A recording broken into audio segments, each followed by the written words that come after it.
1432 বঙ্গাব্দের কার্যক্রমটা আরম্ভ হয়ে গেছে 18 দিন আগে। আজকে হচ্ছে 18তম দিবস। এমনতর সুন্দর দিনে শুক্লপক্ষের পঞ্চমী তিথি আজকে। এটি সুন্দর পক্ষ, যে পক্ষে অক্ষয় তৃতীয়া, সীতা নবমী, বুদ্ধ পূর্ণিমা অর্থাৎ বৈশাখী পূর্ণিমা এই পক্ষেই আছে। এমনতর সুন্দর পক্ষের আজকে পঞ্চমী তিথিতে শ্রী ঠাকুরের একনিষ্ঠ ভক্ত শ্রদ্ধেয় স্বপন কুমার পাত্রদা আজকে সৎসঙ্গের আয়োজন করেছেন তার কন্যার শুভ বিবাহ, শুভ পরিণয় উপলক্ষে। তার কন্যার দাম্পত্য জীবন সুন্দর হয়ে উঠুক এই প্রার্থনা করি পরম প্রেমের আতুল চরণে। আজ এই অনুষ্ঠানে উপস্থিত পরম শ্রদ্ধেয় দাদারা, শ্রদ্ধেয় মায়েরা, ছোটো ছোটো ভাই বোনেরা, প্রত্যেকের উদ্দেশ্যে জয়গুরু নিবেদন করলাম। এই বৈশাখ মাস বিভিন্ন দিক দিয়ে স্মরণীয় মাস। আমাদের সৎসঙ্গীদের কাছে স্মরণীয় মুহূর্তটা আসতে চলেছে আগামী দিনে। আগামী 26শে বৈশাখ 10ই মে শনিবার পরমারাধ্যা জগৎজননী শ্রী শ্রী বড়মা শুভ 55তম মহাপ্রয়াণ দিবস।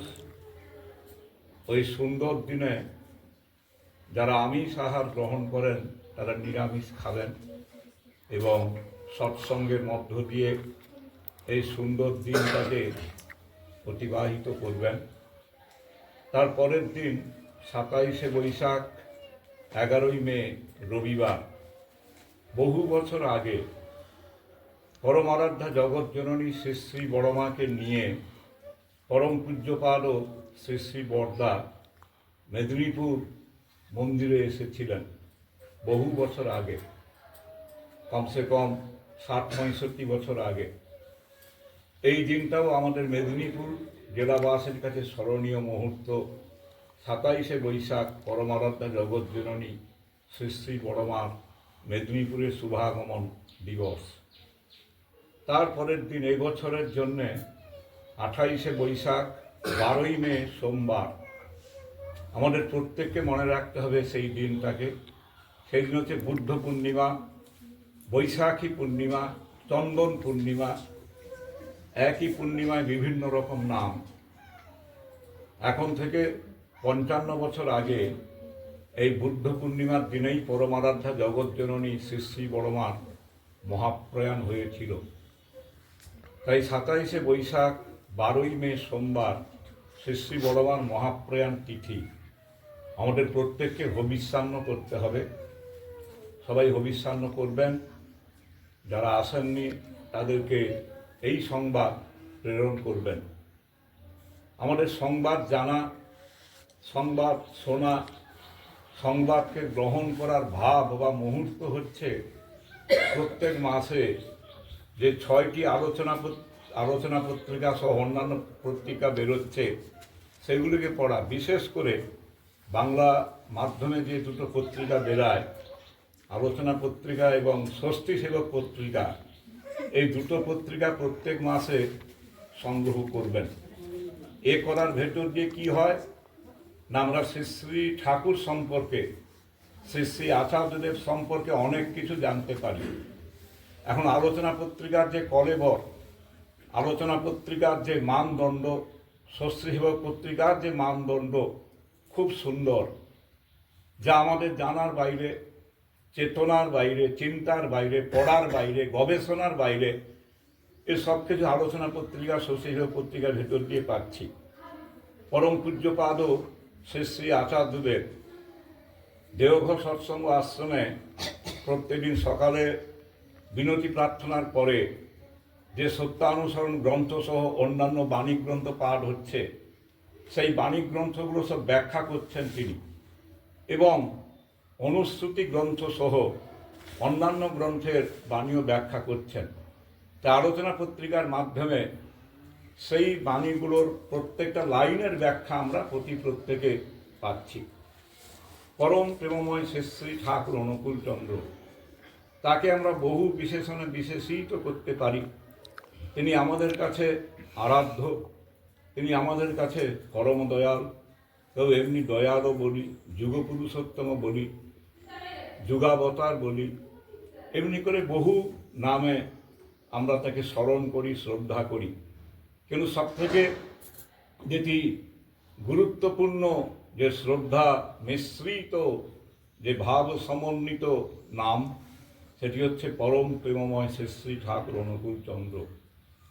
তাঁর সান্নিধ্যে গেলে, তাঁর সান্নিধ্যে যাওয়ার ভেতর দিয়ে এবং তাঁর সূক্ষ্মভাবে বিরাজমান যে আচার্যদের পরম্পরা স্বরূপ, তাঁদের সান্নিধ্যে গেলে কি হয় না, আমাদের প্রত্যেকের মধ্যে ইষ্টভাবের স্ফুরণ, ইষ্টভাবের সঞ্চারণা, ইষ্টভাব আরও থেকে আরোতরভাবে জীবন্ত হয়ে ওঠে।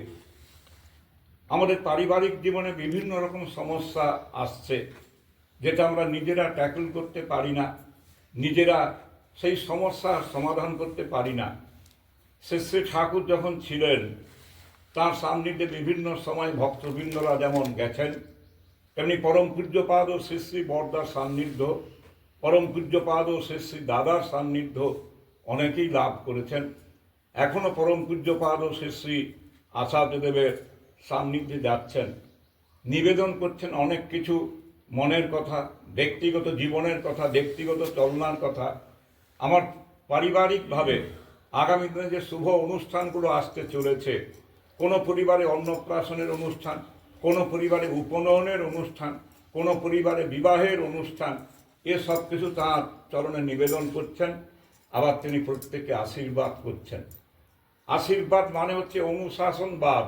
শ্রী ঠাকুর বললেন, শ্রী ঠাকুর যখন হিমায়তপুর সৎসঙ্গ আশ্রমে লীলা করেছিলেন 1946 সালে 58 বছর বয়সে, 2রা সেপ্টেম্বর যখন দেওঘরে এসে আবার সেই নববৃন্দাবন সৃষ্টি করলেন, এখানে 23 বছর তিনি লীলা করলেন। 1969 সালের 26শে জানুয়ারি 12ই মাঘ পর্যন্ত। তাহলে এই যে দীর্ঘ সময়ের মধ্যে বিভিন্ন সময় ভক্তবৃন্দরা যে এসেছেন তার সান্নিধ্যে, শুধু মানুষের মধ্যে মনুষ্যত্ব ভাবের বোধকে জাগ্রত করা, মনুষ্যত্ব মূল্যবোধকে জাগ্রত করা, মানবতার মানদণ্ডটাকে জাগ্রত করা এবং মেনে নেওয়ার ভাবটাকে জীবন্ত করে তোলা। নামটা তো আমার মানব, নাম তো মানুষ, কিন্তু আমি কি কাউকে শ্রদ্ধা করতে পেরেছি? আমার যিনি গুরুজন, তাকে কি আমি সহজে মেনে নিতে পেরেছি?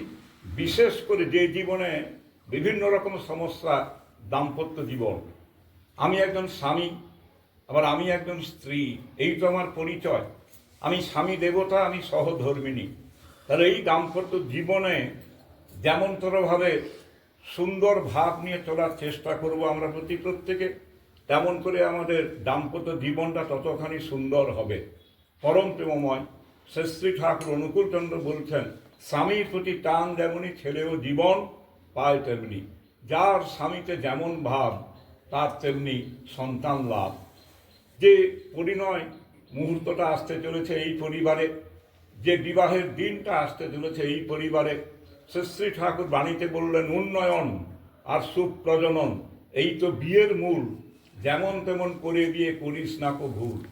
তাহলে যেমন তেমন মানে শাস্ত্রীয় সম্মত বিবাহকে যখন আমরা স্বীকার করতে পারছি না, আমরা মেনে নিতে পারছি না, আমরা পরিপালন করতে পারছি না, তখন দেখা যাচ্ছে আমার নিজের জীবনে, আমার পুত্রের জীবনে, আমার কন্যার জীবনে বিভিন্ন রকম সমস্যা থেকে চরমতম আকার ধারণ করছে এই দাম্পত্য জীবনে।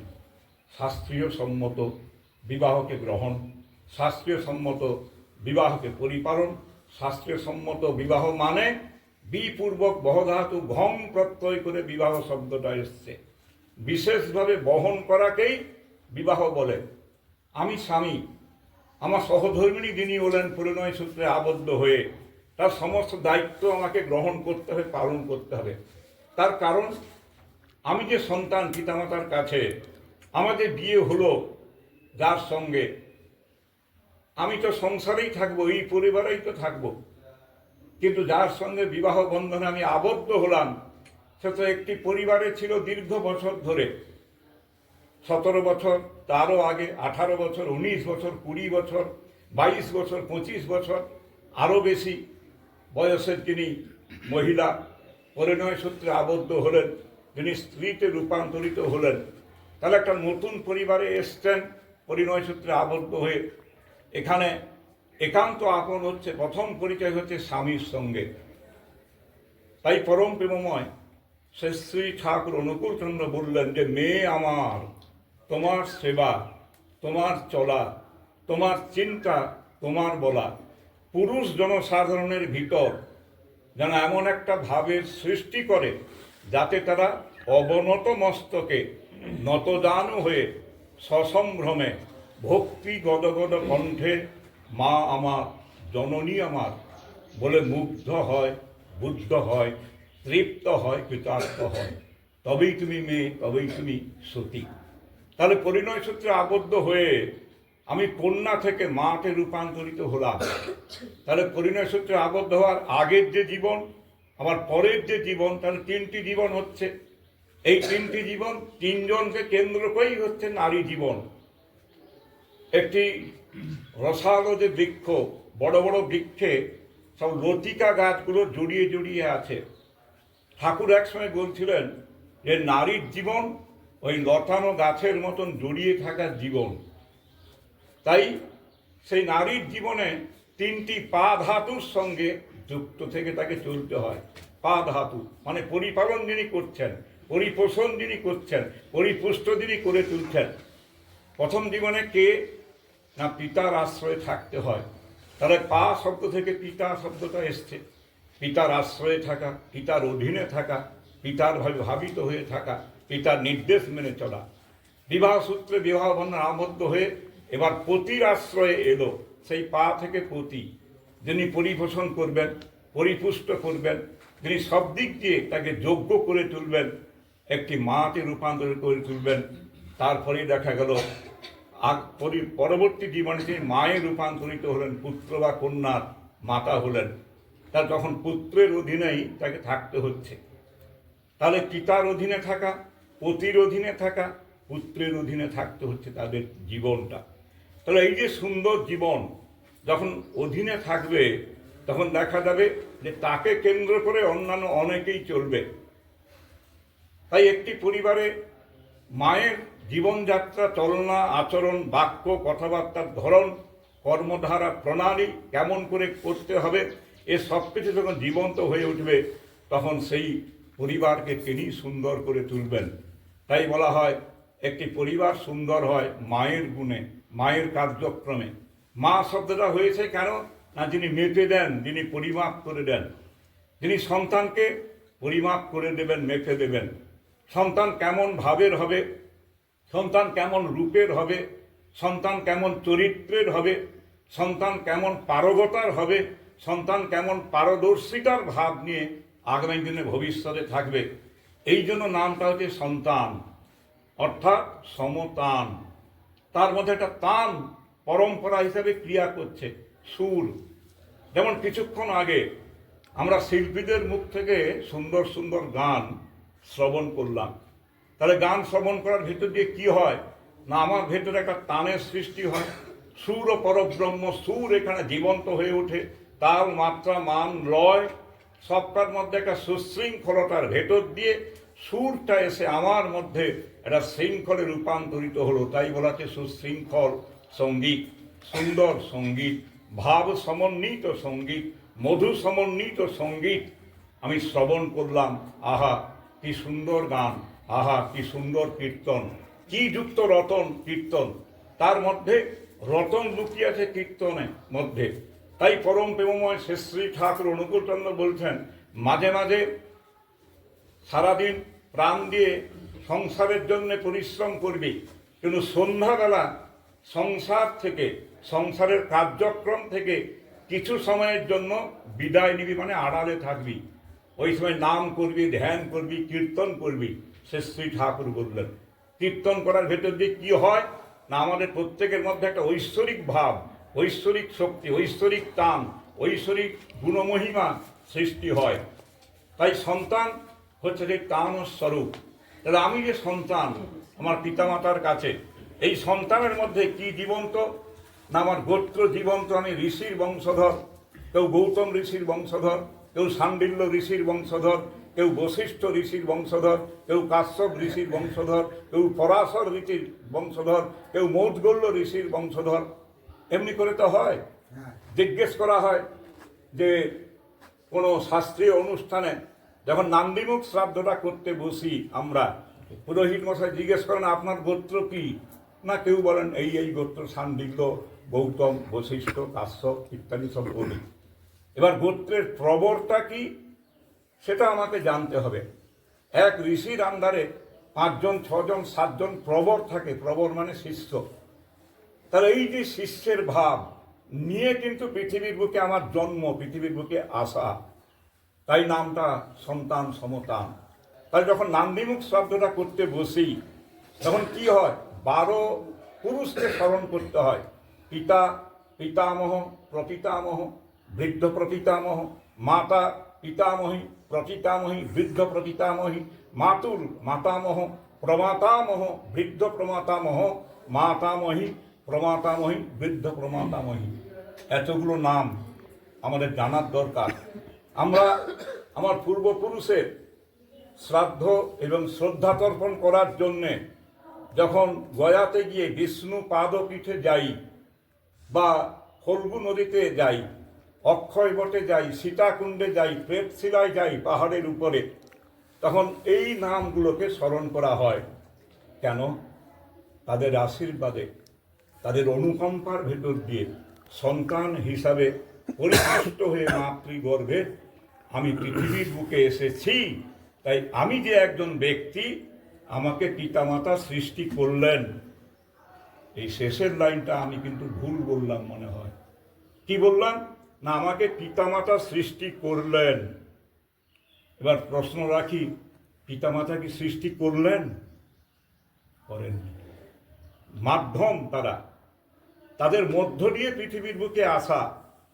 তাহলে স্রষ্টাকে সেই ঈশ্বর, যার সেই পরমাত্মার সম্ভূত যে জীবাত্মার একটা অংশ মাতৃগর্ভে ভ্রূণ হিসাবে প্রবেশ করে গেল, একটা পূর্ণ মুহূর্তের সময় আস্তে আস্তে করে সেই ভ্রূণ যদি পরমাত্মার অংশ সম্ভূত ভাব নিয়ে মাতৃগর্ভে স্মরণ করতে থাকে আমি মানবে রূপান্তরিত হতে চাই, তাহলে আস্তে আস্তে করে ভ্রূণ বৃদ্ধিপ্রাপ্ত হলো। 10ম মাসে সন্তানে ভূমিষ্ঠ হলো এই পৃথিবীর বুকে।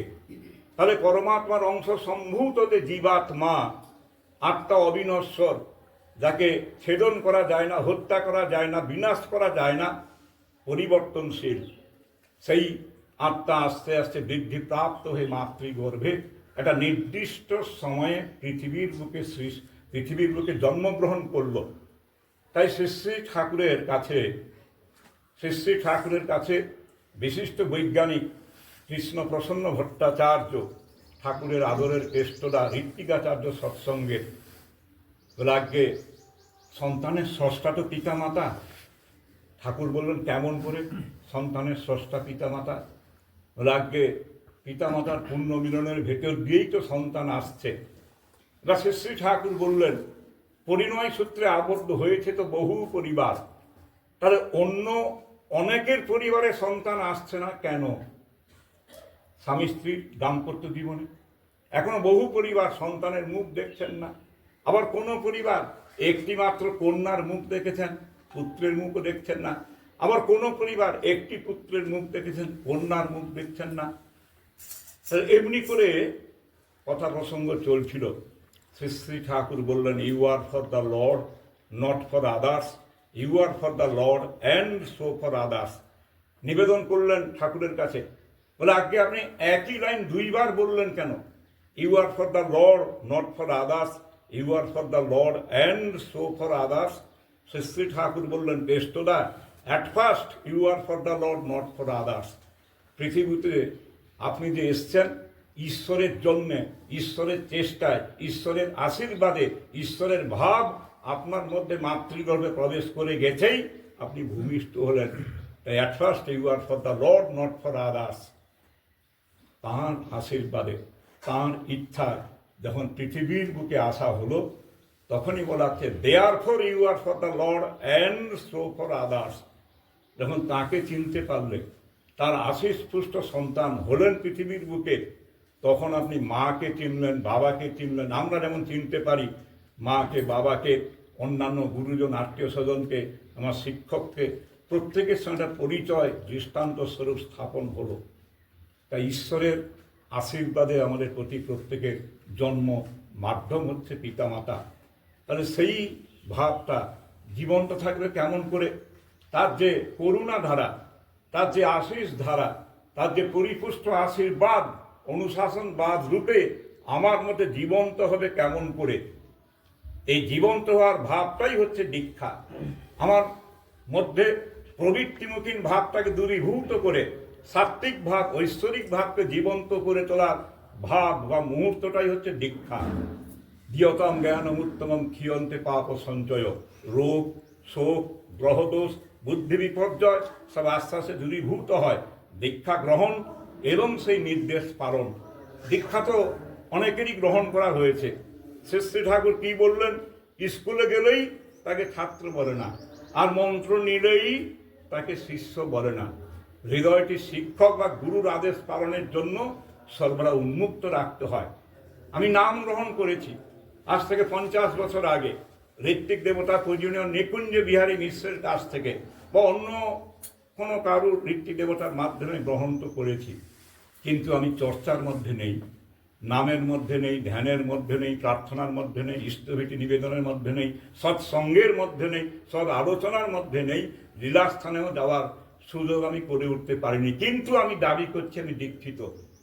পরম পূজ্যপাদ শ্রী শ্রী বরদা, পরম পূজ্যপাদ শ্রী শ্রী দাদা, বিশেষ করে এখন পরম পূজ্যপাদ শ্রী শ্রী আচার্যদেব আমাদের প্রতি প্রত্যেককে, দীক্ষিত ব্যক্তিকে বিশেষ করে সৎসঙ্গী করতে চলেছেন ডিটি ওয়ার্সের কার্যক্রমের ভেতর দিয়ে।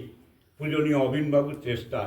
তাহলে আজকে আমাদের অবিভক্ত মেদিনীপুর জেলায় দ্বিতীয়বারে যে তাঁর আশীর্বাদপুত, তাঁর প্রেরিত ডিপি ওয়ার্সের অ্যাডমিন তথা ওয়ার্কার তথা টিমরা যে প্রবেশ করে গেছেন, তাদের সঙ্গে যোগাযোগ রেখে কোনো না কোনো কেন্দ্র মন্দিরের সঙ্গে যুক্ত হয়ে আমাকে ইষ্টকর্মের ভেতর দিয়ে এগিয়ে যেতে হবে। তাই আগামী দিনে যে মাসিক সৎসঙ্গ কেন্দ্র পটাশপুরে রবিবার দিন এবং তার পরের দিন যে যারা আসলেন ডিপি ওয়ার্সের কার্যক্রম, মানে আমার এই গ্রামে শ্রী শ্রী ঠাকুরের নাম যারা গ্রহণ করেছেন অথচ সেইভাবে ভাবিত হতে পারেননি, সেটাই জানার টুকটা জেনে নেওয়া এবং নির্দেশ অনুযায়ী পালন করা। নির্দেশটা কি? প্রথম কথা হচ্ছে উষা নিশায় মন্ত্র সাধন, চলাফেরায় জপ, যথাসময় ইষ্ট নির্দেশ মূর্ত করাই তো। সেই বীজ মন্ত্রকে জানা, বীজ মন্ত্রকে স্মরণ মনন করা, সকাল সন্ধ্যায় ধ্যানের ভেতর দিয়ে আমাকে স্মরণ মনন করতে হবে, সাধন ভজন করতে হবে। শ্রী ঠাকুর বললেন নামে মানুষকে তীক্ষ্ণ করে, ধ্যানে মানুষকে স্থির ও গ্রহণক্ষম করে। তাই উষা নিশায় মন্ত্র সাধন আমাদের প্রতি করতে হবে। তারপরে হচ্ছে ইষ্টভীতির অর্ঘ্য নিবেদন সূর্য উদয়ের পূর্বে। ঠাকুর বাণীতে বললেন অরুণ উষার আগেই করিস রাত্রি শয্যার সকল ত্যাগ, ওই রাগেরই অনুরাগে করিস ইষ্টভীতির জাগ। মহাযজ্ঞ স্বরূপ যে ইষ্টভীতির অর্ঘ্য আমাকে সেই নাম ধ্যানের পরেই, অথচ প্রার্থনা সময়ের আগে, গতকাল থেকে যে টাইমটা আমাদের কাছে এসে গেছে মে মাসে প্রার্থনার টাইম 4:59 সকালে, তার আগে আমাকে এই কাজটা করতে হবে। তারপর প্রার্থনায় বসতে হবে বাড়ির সবাইকে নিয়ে। 10 জন তো বাড়ির দীক্ষা গ্রহণ করেছেন, আর আমি একা বসে গেলাম ঠাকুরের কাছে। তাতে কি হবে? আমার সহধর্মিণী, আমার পুত্র, আমার পুত্রবধূ, আমার একান্ত প্রিয় যারা, তাদেরকে নিয়েই বসতে বললেন। তাই বলাতে সমবেত প্রার্থনা, মানে সবাই মিলে প্রার্থনা করতে হবে। তাতেও ঠাকুর বললেন যেথায় থাকিস হোস না বেহুস, করতে সন্ধ্যা প্রার্থনা, কবি তাতে কর্মে নিপুণ, শক্তি পাবে বর্ধনা। এগুলো করতে গেলে শ্রী শ্রী ঠাকুর, শ্রী শ্রী বড়মা, শ্রী শ্রী বরদা, শ্রী শ্রী আচার্যদেবের আসনখানা সুন্দর করে রাখতে হবে। শুনলাম অনেক কথা। কেউ বললেন ঈশ্বর আরাধনা, ঠাকুর পুজো, দেবতার পুজো, দেবী পুজো এ তো বংশ পরম্পরায় ধরে হয়ে আসছে। আমাদের প্রত্যেকের পরিবারে ওই বংশ পরম্পরায় ধরে হয়ে আসছে, কিন্তু আমি তার মধ্যে নেই। এটা কেমন কথা? পুজো হয়ে আসছে অথচ আমি তার মধ্যে নেই। শ্রী ঠাকুর বললেন, পথ খুঁজেছি কাল হারালি, অনুষ্ঠানের মহড়ায় অনুষ্ঠানই বসলো পে, পাওয়া যে গেল গোল্লায়। গত পরশুদিন দীঘাতে মহাপ্রভুর মন্দির উদ্বোধন হয়ে গেল, তার আগের দিন মহাযজ্ঞ হলো, প্রতিষ্ঠা হলো, তারপরে সব কিছু হলো, প্রত্যেক দিনই পুজো হবে। কিন্তু আমি যে অংশগ্রহণ করলাম, কোনো না কোনো ব্যক্তি যে অংশগ্রহণ করলেন, বাড়িতে ফিরে এসে কি চর্চার মধ্যে আছেন? কোনো চর্চার মধ্যে আমরা নেই। বা এই যে সৎসঙ্গে যে আমরা এলাম, বাড়িতে ফিরে গিয়ে কি আমরা চর্চা করি? তাই শ্রী ঠাকুরের ধর্ম, শ্রী ঠাকুরের নির্দেশ, শ্রী ঠাকুর অনুকূল চন্দ্রের যে বাঁচা বাড়ার লওয়াজিমা, এটা 365 দিনের জন্যে আমাদের প্রতি মুহূর্তে মুহূর্তে সাধন ভজনটাকে কাজে লাগাতে হবে। এর জন্যে সৎসঙ্গ, এর জন্যে সৎ আলোচনা, এর জন্যে সেই নির্দেশ মাফিক আমাদের প্রতি প্রত্যেকে চলতে হবে। তার কারণ আমাকে কেন্দ্র করে অনেকেই চলছে। গোড়াদার যদি চল না, তার যদি ইষ্টানুরাগ, তার যদি প্রার্থনা, নাম ধ্যান, সৎসঙ্গে যাওয়া যদি ঠিক থাকে, তাহলে মানুষ সেইভাবে সেই কেন্দ্র অনুযায়ী চলবে। যেমন করে আমার পূজনীয় পিতৃদেবকে বহু পরিবার অনুসরণ করে চলেছেন, এখনও চলেছেন।